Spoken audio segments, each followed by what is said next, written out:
Hey, what's up, guys? It's Emmaleighkate, and I am here to bring you guys something different. Now, Dr. Chiz, as some of you guys know, is a top YouTuber, and we have teamed up to bring you guys some game reviews of some of the top new games out there and some old throwback games. Now, we're going to be covering anything from action, role playing, shooter, and Kinect games. So if you have something that you want to see, let us know and we'll get it up for you. Now, this week I have Sonic Generations. Now, Sonic had originally started on Sega, and we are now going to be watching me play on Xbox. So I suggest if you guys haven't played it yet, get out there and pick it up if you guys are into the old school kind of games. Now, for each game, we're going to be talking about the good, the bad, the multiplayer, and the previous releases if there are any for each.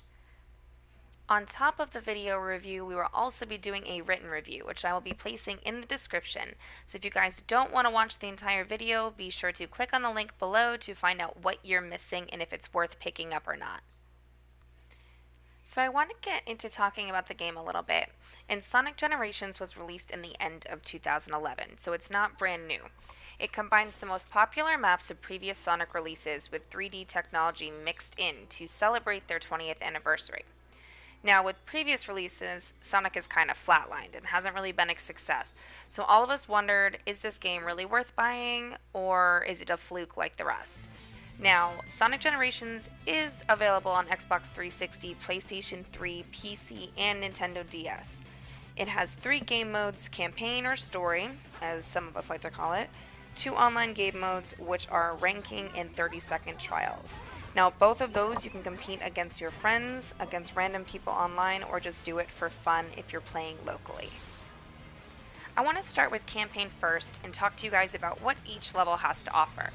You have original maps like Green Hill and Chemical Plant, along with newer maps such as Crisis City from the Sonic release in 2006.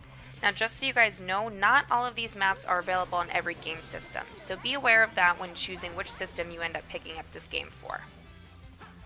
Alright, so what you guys are watching here is just some story mode. For each map, in order to complete the level, you have to complete it on both Stage 1 and Stage 2. Stage 1 is based on a newer version of the maps, while Stage 2 is kind of the 3D version. If you watch my times, you'll see that I am absolutely horrible in the 3D stages. Now, I don't necessarily like how the 3D maps were incorporated, because personally, they move a little bit too fast for my liking. Now, once you complete the stages, you have an option to play 10 challenges for each map. They are not required, but they are optional. You must play at least one challenge in order to get a boss key, which you will need in order to move on to defeat the boss. For your challenges, you have the options to choose between things such as beating specific times that are required, beating Sonic's doppelganger, which is a ghost version of himself for those of you who don't know, or ones such as clearing a level with a certain amount of rings. They are in order of easy to hard, so they're not too challenging for those of you who may not be familiar with the Sonic series at all. For each challenge you complete, if you've already received your boss key, you will get XP or experience points that you can use in the skills shop to upgrade Sonic's skills, or buy new lives if you feel that you'll use them for future levels, which is what I did, considering that I am absolutely horrible at this game. Once you have completed your 3 required challenges to get your boss keys, you will encounter your first boss, the Death Egg Robot, if you're playing on Xbox. Each boss varies depending on which console you are playing on. You will have to beat each boss in order to continue with the story mode. Each boss unlocks 3 to 4 levels, and there are 3 bosses until you reach the final boss, which will lead you to the game's completion. While we're on the topic of bosses, one of the things that I don't like about the new Sonic Generations is the lack of boss challenges. I remember back in the day on original Sonic, when you had to beat a boss at the end of every level. It just seems that Sega kinda lacked in the difficulty and challenge department, though they had ample time to create the game. For those of you who haven't played Sonic before, which hopefully isn't many, you may enjoy this version of the game a lot more. The controls are easy to get used to, and boss levels seem to go by super quick with few retries. So don't be afraid to Google Let's Plays of the game if you get stuck on parts. I'm sure we've all done it. I do feel that Sega did an overall good job with the game though, considering that Sonic Generations was based on the 20-year anniversary of the original Sonic. The whole storyline of the game is that Sonic's picnic gets interrupted by an evil menace. That menace sucks up all of his friends and scatters them throughout time. For each map you are playing and completing, you are saving one of Sonic's friends.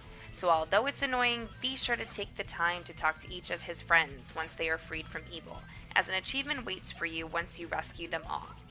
As far as achievements go, if you're picking up this game for Xbox, you can look forward to 49 achievements totaling 1,000 points. You will earn about 15 or so achievements if you're just playing through the story mode. You'll earn another 2 if you're just trying out the ranking and 30-second trial modes as well. This is easily a game that you can boost your gamer score if you're looking for a chill out kind of game as a change of pace compared to your regularly played games. As far as achievements for downloadable content, unfortunately, there isn't any. Sega did slack in the DLC area, only offering a pinball level. According to their forums, they also have no plan to release any other in the near future either. If you're looking for things to switch the game up a little, try adding the Sonic skills. As I mentioned earlier, when playing throughout story mode, you gain experience points. Use those points to purchase skills in the skills shop. There you can purchase things for both the classic Sonic and the modern Sonic. For classic Sonic, upgrade him with things such as Flame Shield, which enables mid-air dashes, or Treasure Scanner, which allows you to see hidden items and springs. With modern Sonic, you can upgrade him with things such as Endless Boost, which lets your boost gauge stay full, but won't allow you to pick up rings. Or you can upgrade Sonic with a Quick Slide, which enables a quick step when he is on a skateboard. Yes, he skateboards. There are upgrades that affect both Sonics though. These include things such as 10-second rings, which make drop rings take 10 seconds to disappear, which helped me when I got hit a lot. Or Super Sonic, which after picking up 50 rings lets you become Super Sonic.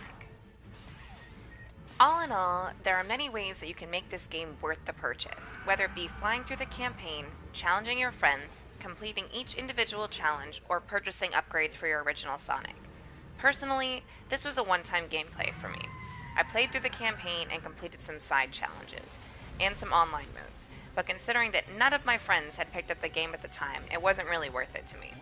I like games that allow me to interact with my friends on a more consistent basis. If you're looking to just complete the game as I did, you're looking at about 7 to 8 hours of playtime. For the campaign alone, you're looking at 4 to 6 hours depending on your skill level. Overall, I would rate the game a 6 out of 10, simply for the fact that I was expecting a little bit more from Sega with the 20th anniversary release. It seems the game lacked a little bit of a challenge and was oftentimes repetitive with the levels. The plus side of this game was the graphics. They did do a good job of implementing the 2D and 3D feel to the original stages. It was definitely a good change of pace from my normal FPS games that I do play. Well, that's enough of me talking for now. I'm going to hand it over to Chiz. So Chiz, tell me what you think about Sonic Generations. Alright, Sonic Generations. I didn't play the predecessor to this game, which I believe was Sonic Free Riders on the Xbox 360 Kinect system. I actually haven't touched a Sonic game since the good old Sega Genesis days, so it's been a while since me and Friendly Hedgehog have had some 1v1 alone time, but nonetheless I can talk about Sonic Generations because I did thoroughly enjoy this game. It was a lot of fun. You know, it's not a AAA title like Call of Duty, Halo, things like that, but it is a good game nonetheless as a whole. Now, I'm saying as a whole because I don't believe it has a lot of replayability. You know, that's a big factor in determining how decent a game is and whatnot. It doesn't really do well in that field, but it is fun to play through it, you know, at least once, maybe 2 times and whatnot, and you'll definitely get your money's worth out of it, and that's what I personally have to say about the subject. Yeah, it's a great game, kills time. It's just a fun arcadey type game to just sit down, kill some time, and have a blasty blast with, you know? Not a lot of stress involved in this game unless you, I don't know, suck at Sonic games, in which case, what are you really doing with your life at this point in time? But I think this game was great. Not a lot of replayability, so factor that into your decision on whether you want this or not. But, you know, I'll give it 2 thumbs up. Fuck a duck. Later, guys. If you're interested in picking up Sonic Generations, you're now able to grab it for about $29.99 brand new on all systems at your local GameStop. Or you can buy it pre-owned for about $20 to $25. Now, in my opinion, I would say rent it unless you're an absolute die-hard Sonic fan. Like Dr. Chiz said, when purchasing a game, you're looking for the replayability factor, and this game just doesn't seem to have it for either one of us.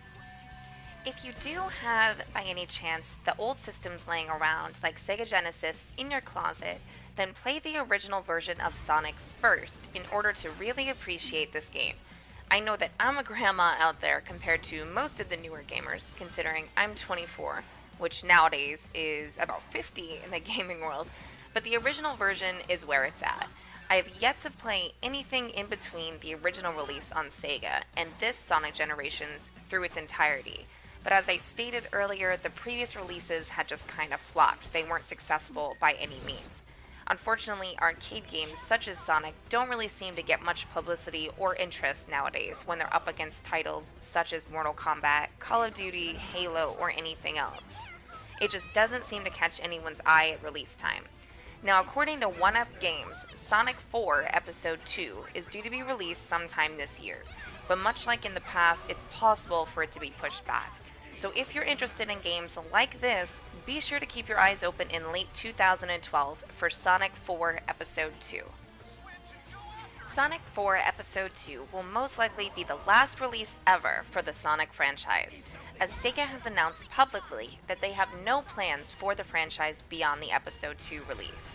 Personally though, if for some odd reason that release does go well, of course we'll see it back. Until then, we're stuck playing previous Sonic releases and putting them back on our shelves with hope that they have something up their sleeves with the next release to save the classic title. Well, there you have it, guys. This was mine and Dr. Chiz's first game review on the 2011 release of Sonic Generations. Now, if you have a game that you would like us to add to our series, feel free to contact us on Twitter, which I've listed below in the description, or leave it in the comments. We will have a throwback game release every Friday and a new game release every Wednesday. Please comment, like, and sub to see more of our upcoming releases. Featured on Tuesday, we will have Prototype 2, which was recently released in April 2012. Thank you guys for watching, hope you enjoyed it, and we'll see you next week.